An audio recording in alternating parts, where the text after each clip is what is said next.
First post, 29th of February 2024, How India Should Respond to Security Threats and Trading Partners China.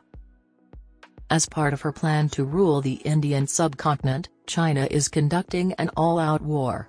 India must implement a 30% Chinese occupation tax on all Chinese imports to defend itself. For New Delhi, the position is highly precarious.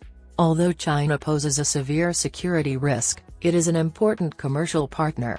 China accounts for over 14% of India's imports due to Chinese dumping that devastated Indian industries. India-China relations reached a new low point in 2020 when the Galwan conflicts occurred in Ladakh. One tool that New Delhi used to lessen its reliance on China was tariffs.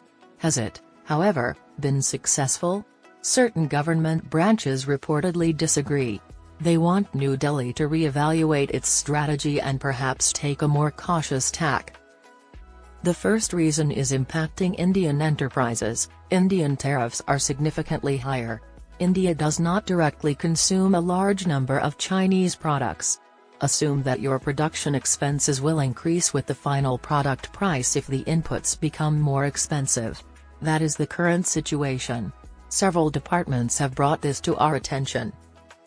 Therefore, the obvious suggestion is to lower the tariffs. Nevertheless, the issue is herein.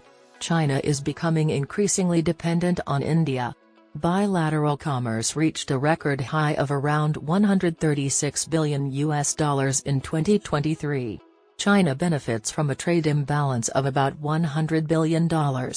Under such circumstances, how can India lower tariffs? Should it occur, the disparity may increase. Because of its immense magnitude, you can't function without China's supply network. For instance, India launched a production-linked incentive program to encourage local manufacturing, and 11 of the 12 businesses that received contracts under this program include Chinese suppliers. You can't escape China, even if you diversify.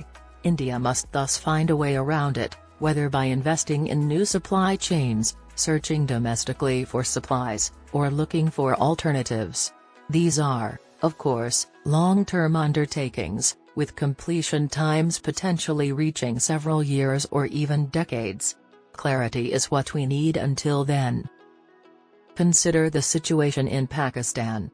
India has an apparent policy: trade, diplomacy, and terrorism cannot coexist.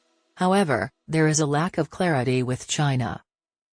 There will be more inquiries in the future. Many see India as the global economic engine that could eventually replace an aging China. How can this happen if India cannot leave China on its own? Most specialists concur that India has arrived. Unlike China, it is sanctioned, has a sizable and youthful population, and is a democracy. That places India in a solid position to take on Beijing. Patience and clarity are all we need.